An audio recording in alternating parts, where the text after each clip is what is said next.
Dengar-dengar barang kebutuhan pokok mau dipajakin. Dibebaskan. Oh ya?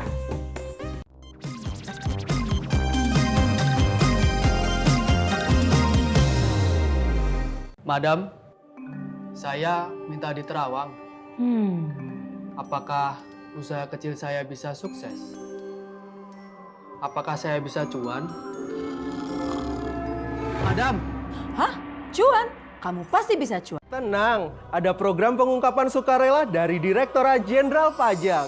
Ya, manfaatkan program pengungkapan sukarela. Berlaku mulai 1 Januari hingga 30 Juni 2022. Program pengungkapan sukarela, gotong royong adil setara. Pajak kuat, Indonesia maju.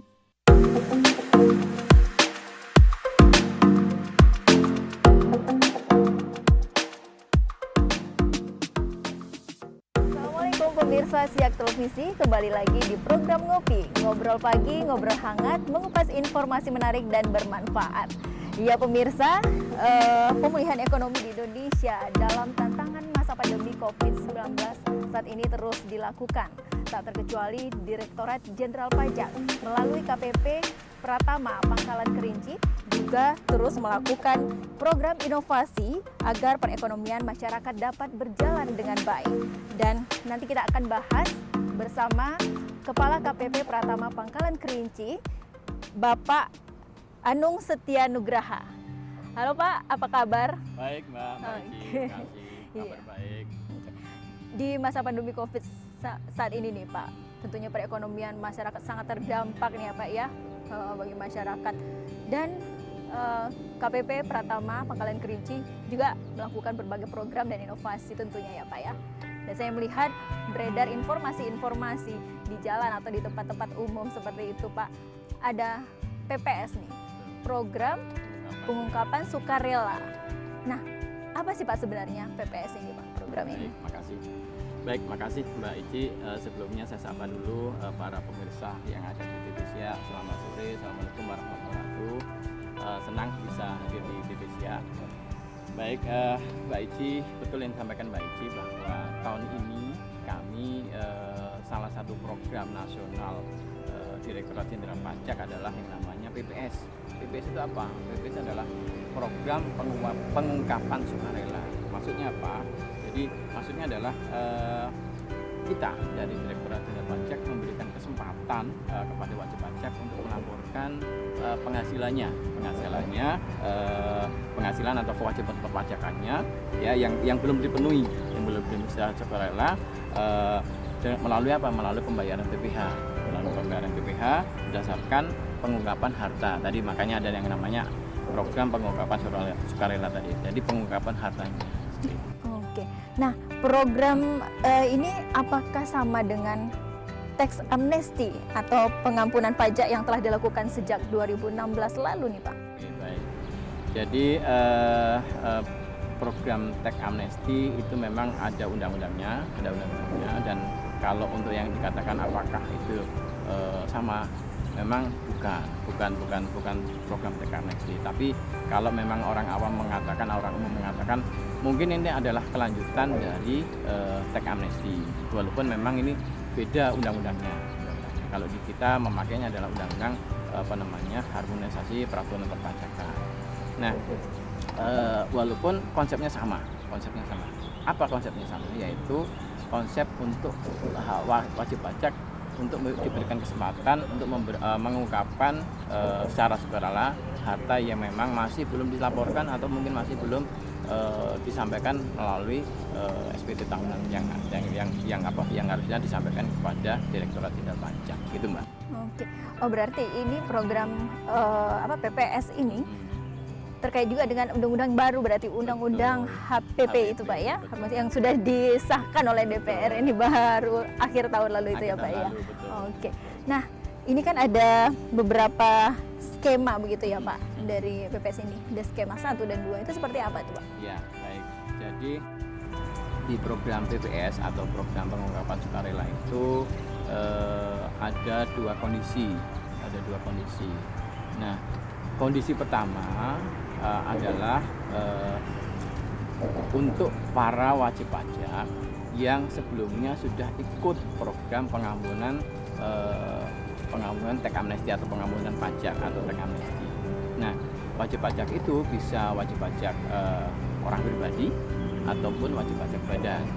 Nah, atas apa?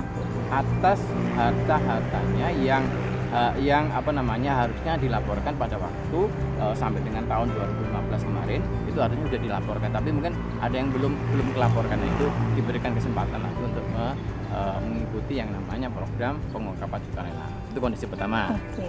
Nah, kemudian yang kondisi kedua adalah bagi wajib pajak khususnya orang pribadi, hanya orang pribadi saja, ya orang pribadi saja yang belum ikut pada waktu teks amnesti belum ikut teks amnesti dan ada harta-hartanya memang yang belum dilaporkan dalam SPT tahunannya tahun 2020 kemarin itu sampai dengan kemarin itu belum dilaporkan dalam SPT tahunannya itu, maka diberikan kesempatan untuk melaporkan hartanya melalui program pengungkapan sukarela. Nah, bagaimana nih Pak cara mengungkapkannya ini? Maksudnya saya dalam program ini seperti apa nih? Bagaimana caranya? Oke, baik Mbak Ici, ini bagus pertanyaannya. Jadi agar supaya masyarakat tahu dengan adanya program pengungkapan sukarela, maka kami sudah sampaikan informasi itu ke berbagai media, baik itu baliho di tempat-tempat tertentu yang memang biasa dibaca masyarakat umum. Kemudian kita sampaikan juga ke media sosial juga, di Facebook, di Twitter dan sebagainya juga. Kemudian ada juga di surat kabar dan sebagainya. Nah, di samping itu juga kita lakukan dengan yang namanya sosialisasi juga ke masyarakat yang kemungkinan bisa ikut gitu, mengikuti program itu. Entah itu mungkin usahawan dan sebagainya. Nah, bagaimana cara mengikutnya? Mengikutnya gampang saja. Nanti tinggal masukkan aja atau mengakses aplikasi di laman djponline.go.id. Masuk di situ.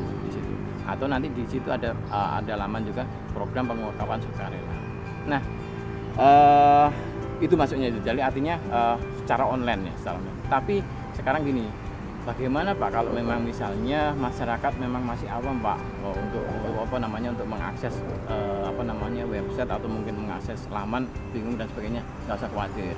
Jadi wajib pajak boleh untuk bertanya ke kami, baik itu ke KP Pratama Pangkalan Kerinci, ke KP2 KP Sia, ataupun ke pos pajak Perawang boleh juga kan. Jadi supaya masyarakat wajib pajak benar-benar paham, oh gini caranya melaporkan, menyampaikan ikut program pengungkapan sukarela tadi. Oke Pak, nanti kita akan lanjutkan nih Pak kembali. Bagaimana juga ada tarifnya, mungkin besarannya seperti apa nih Pak? Kita lanjutkan nanti ya pemirsa. Kita akan lanjutkan ngopi bersama Kepala KPP Pratama Pangkalan Kerinci Bapak Anung Setia Nugraha. Tetap di Ngopi, ngobrol pagi, ngobrol hangat, mengupas informasi menarik dan bermanfaat.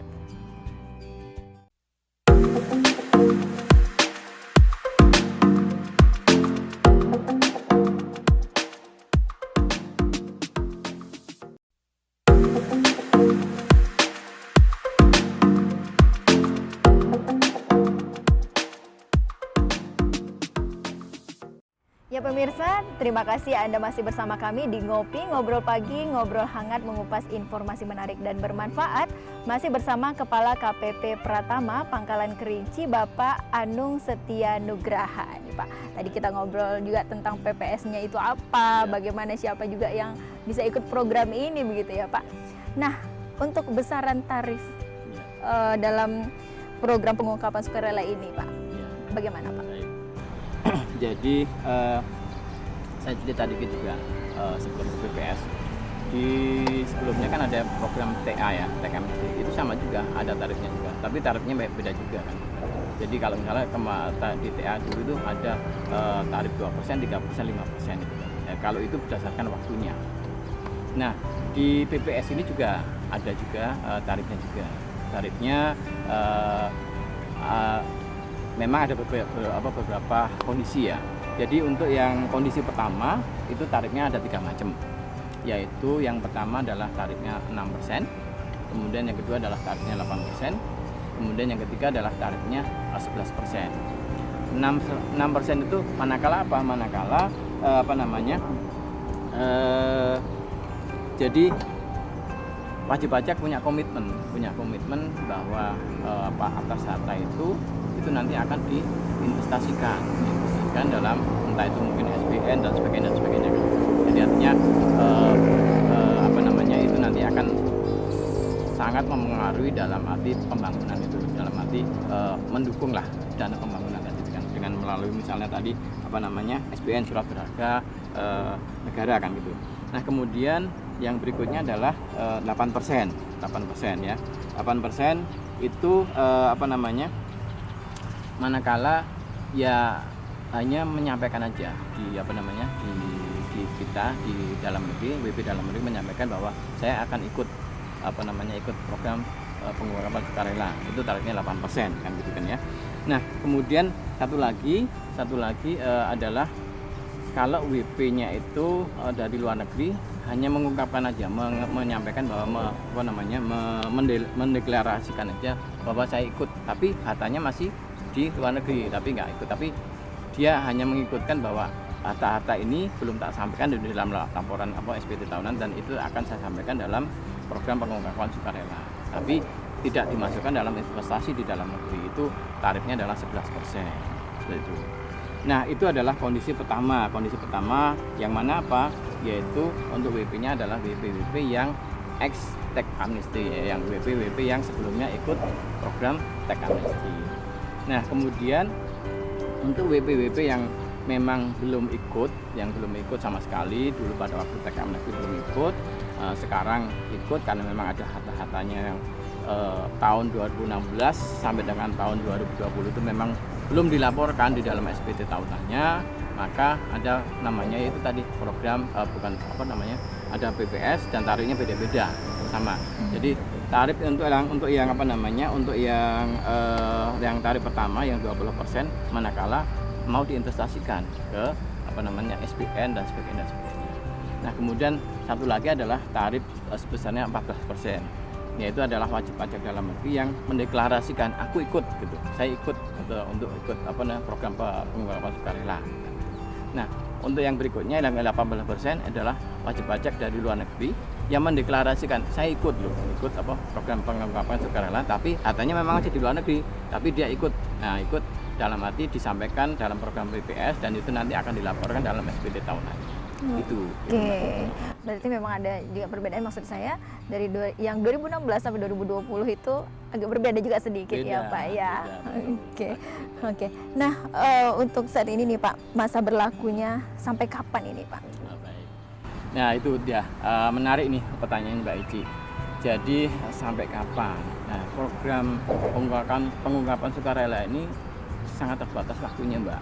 Jadi mulainya per 1 Januari 2022 sampai dengan 30 Juni 2022. Jadi maksimal hanya 6 bulan saja. Oleh karena itu di kami pun masif untuk menyampaikan informasi itu, karena informasi ini menurut kami bermanfaat untuk wajib pajak untuk bisa mengikuti itu tadi. Nah harapan kami dengan waktu yang pendek itu bisa dimanfaatkan wajib pajak untuk ayo ikut gitu kan. Daripada punya dampak juga kalau dia nggak ikut program pengungkapan sukarela, kemudian nanti kita temu data-datanya itu, maka ada sanksinya juga. Nah, sanksinya besar sampai dengan 200% juga. Berarti memang harus ikut nih Pak dalam program ini. Itu pilihan ya. Pilihan. Tapi kami sarankan lebih bagus ikut daripada nanti misalnya nggak ikut, kemudian kami kan juga ada yang namanya pertukaran data itu mungkin dari data yang dari pihak luar negeri memberikan data ke kita, atau mungkin data dari instansi, dari lembaga, dari yang lainnya yang masuk ke kita, mungkin akhirnya ketahui, oh si WPA ini punya harta gitu kan yang belum tersampaikan di SPT tahunan. Nah itu sanksinya besar kan. Ada makanya, sanksi. Daripada itu makanya ikut aja yang namanya program pengungkapan sukarela. Manfaatnya berarti apa nih Pak untuk ikut program ini? Terhindar dari sanksi, ya kan? Terhindar dari sanksi. Ada sanksi tadi ya Pak ya? Betul. Kemudian yang kedua adalah WP-nya nanti tidak akan dilakukan pemeriksaan atas harta-harta tadi itu, nggak ada dilakukan pemeriksaan, nggak dilakukan penyidikan atas harta-harta yang sudah dilaporkan dalam PPS tadi itu. Salah satu seperti itu. Ada jaminan diperiksa itu Pak ya dalam PPS itu? Ada Itu jaminan tidak diperiksa. jaminan tidak diperiksa, oke itu. Nah itu apa Pak? Gimana nih Pak dalam PPS ini? Iya, jadi untuk meyakinkan wajib pajak gitu kan, dan untuk suatu kepastian hukum, maka atas wajib pajak yang ikut program pengungkapan sukarela, maka harta-harta itu tadi, data harta itu tidak menjadi tidak menjadi sumber untuk dilakukan pemeriksaan. Jadi artinya memang sudah dijamin bahwa atas harta dilaporkan itu tidak akan dilakukan pemeriksaan. Itu. Berarti Kan juga, enak ya tidak diperiksa lagi ya? Ya, Nah, untuk ada harta yang jaminan sudah itu. dilaporkan tadi. Sudah dilaporkan itu. Nah, tapi ada juga gini, ini tak berikan case juga. Jadi kalau memang saat ini diperiksa, maka dia nggak bisa ikut dulu sampai selesai dulu pemeriksaannya dulu kan gitu. Nah kalau memang itu belum diperiksa, mumpung belum diperiksa, ikut aja dulu daripada nanti diperiksa kan berarti dia nggak bisa. Jadi artinya lebih bagus sebelum diperiksa ikut aja supaya nanti tidak diperiksa lagi. Oke. Jadi masyarakat ya harus ikut program ini dulu nih supaya bagus aman, seperti itu. tidak kena sanksi juga ya Pak ya. Oke. Kita lanjutkan nih Pak perbincangan kita nih Pak mengenai perpajakan ini Pak. Dan kita sudah bahas tuntas juga tadi tentang PPS. Kita akan lanjutkan pemirsa. Tetap di Ngopi, ngobrol pagi, ngobrol hangat, mengupas informasi menarik dan bermanfaat. Usai jeda berikut, kita akan lanjutkan bersama Kepala KPP Pratama Pangkalan Kerinci, Bapak Anung Setia Nugraha. Usai jeda berikut.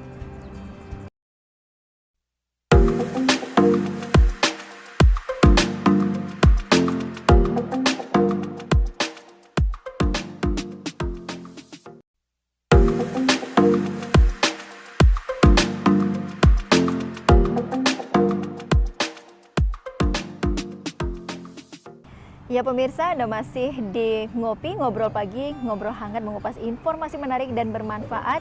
Masih bersama Kepala KPP Pratama Pangkalan Kerinci, Bapak Anung Setia Nugraha.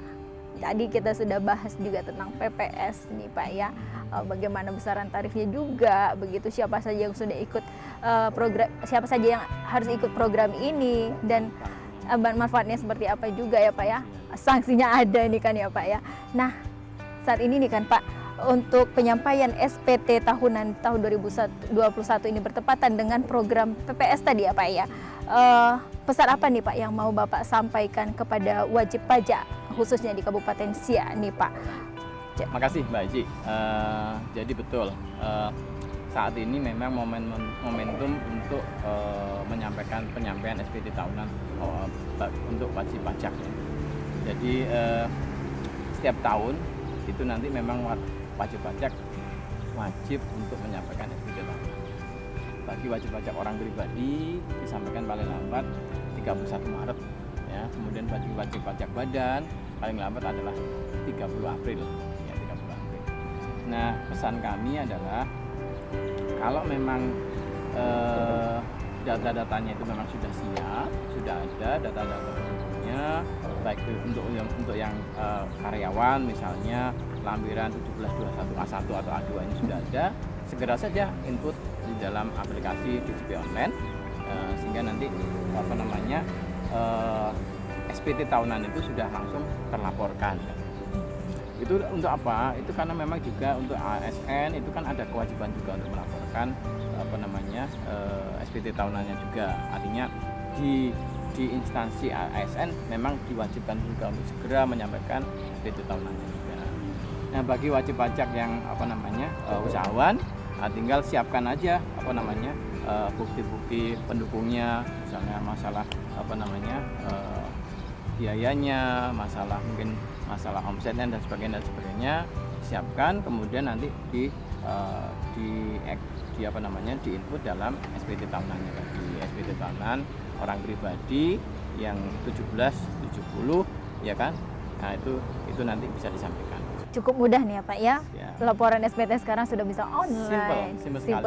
Jadi kalau boleh cerita juga, di SPT tahunan, melaporkan SPT tahunan di mana bisa, dimanapun bisa, di kantor juga bisa, di rumah juga bisa, kapan saja bisa juga, pagi bisa, siang bisa, malam juga bisa. Yang penting apa? Yang penting ada jaringan internetnya. Ada jaringan gitu. internetnya, dimanapun, kapanpun bisa nih kita. Ya betul, kapan itu juga bisa. Tahu baru nanti boleh konsultasi di KPP atau kantor pajak terdekatnya. Oke. Tadi Bapak ada juga sampaikan usahawan untuk membayar pajak. Nah, bukannya itu sudah tidak, usahawan tidak membayar pajak lagi. Bagaimana nih Pak tentang isu tersebut nih Pak? Iya, oke. Menarik ini. Baik, jadi begini, pemerintah dalam melihat dari situasi pandemi saat ini, maka memang banyak kemudahan, banyak keringanan yang diberikan pemerintah untuk masyarakat, khususnya wajib pajak. Nah, salah satunya adalah untuk wajib pajak UMKM, usaha mikro, kecil dan menengah tadi, yang mungkin cukup banyak juga terdampak juga kan. Di samping yang UMKM, menengah pun juga terdampak juga, besar pun juga terdampak. Nah, khusus untuk yang UMKM, maka di kita dengan adanya undang-undang HPP yang baru juga, kita juga kita sampaikan juga bahwa untuk usahawan yang omsetnya dalam 1 tahun itu maksimal 500 juta nggak perlu untuk bayar pajak. Yang selama ini kan bayarnya kan 0,5% dari omset. Nah, kalau omsetnya itu sampai dengan 500 juta, ya belum ada kewajiban untuk bayar pajak itu. Jadi artinya ini menjadi salah satu program gitu kan, program inisiatif dari pemerintah untuk bisa mengurangi beban masyarakat gitu. Jadi gitu. Nah, kalau memang nanti ternyata omsetnya sudah di atas 500 juta, maka selisihnya tadi sudah mulai dikenakan pembayaran pajaknya. Seperti itu, Mbak. Oke, berarti tidak ada batasan emang dari dulu seperti itu Pak? Untuk tidak ada batasannya memang dari dulu begitu untuk usahawan ini? Jadi gini,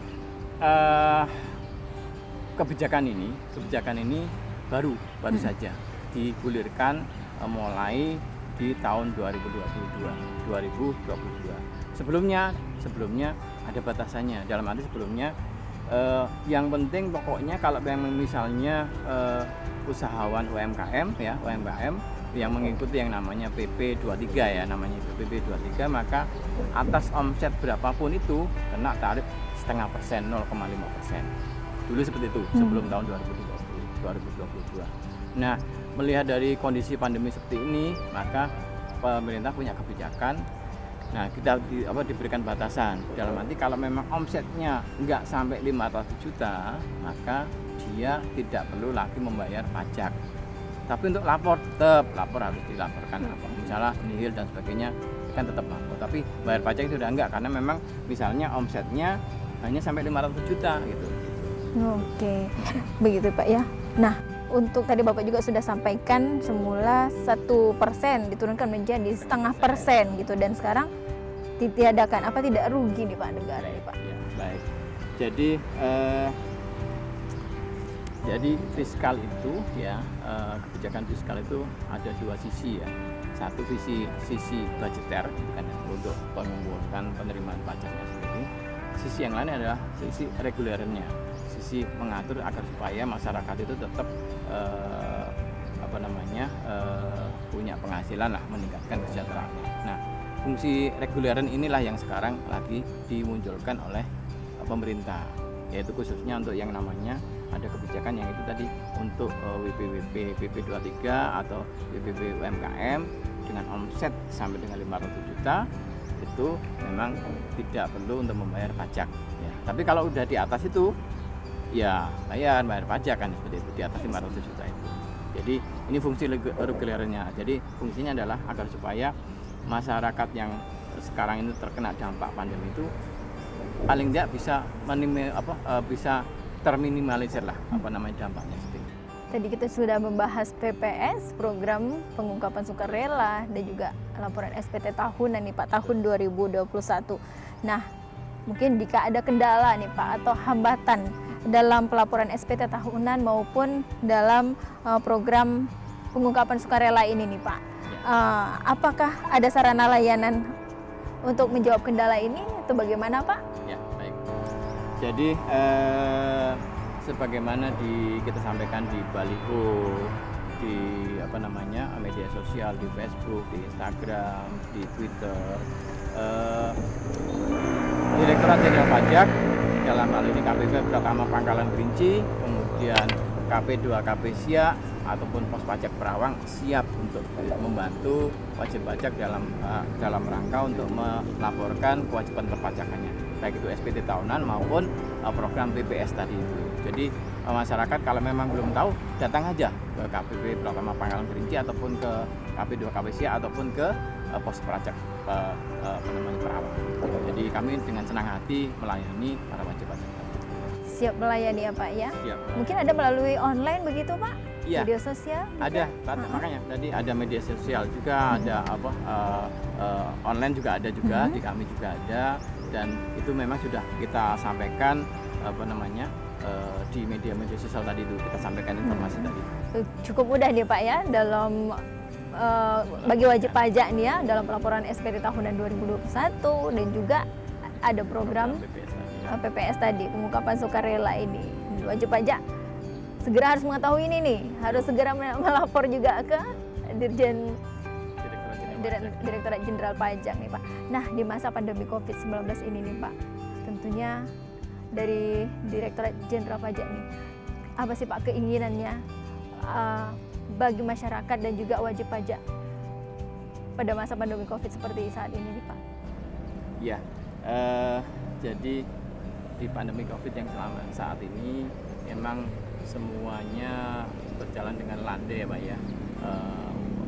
Perekonomian juga landai juga. Makanya kami ada yang namanya program yang namanya tadi itu program pengungkapan sukarela tadi itu kan. Itu untuk apa? Untuk membantu agar supaya wajib pajak nggak kena dampak sanksi administrasi yang besar. Berarti sudah banyak berbagai keringanan juga nih ya dari pemerintah melalui Dirjen Pajak ini Pak ya. Apalagi melalui KPP Pratama Pangkalan Kerinci dan juga di Kabupaten Siak itu Pak. Keringanan sudah ada juga kemudahan tadi ya Pak ya, dan dalam program-program perpajakan ini gitu kan bisa melalui online cukup mudah gitu. Oke pemirsa Siak Televisi, demikian bincang-bincang kita bersama Kepala KPP Pratama Pangkalan Kerinci Bapak Anung Setia Nugraha. Kita sudah membahas tadi berbagai inovasi dari perpajakan yang ada untuk pemulihan perekonomian di Indonesia ini tentunya. Saya Cahya Ici beserta kerabat kerja yang bertugas mengucapkan terima kasih atas perhatian Anda. Anda dapat menyaksikan informasi lainnya melalui channel YouTube Kabar Siak dan Siak TV Official serta fanpage Siak TV News. Sampai jumpa dan wassalamualaikum warahmatullahi wabarakatuh. Terima kasih Pak.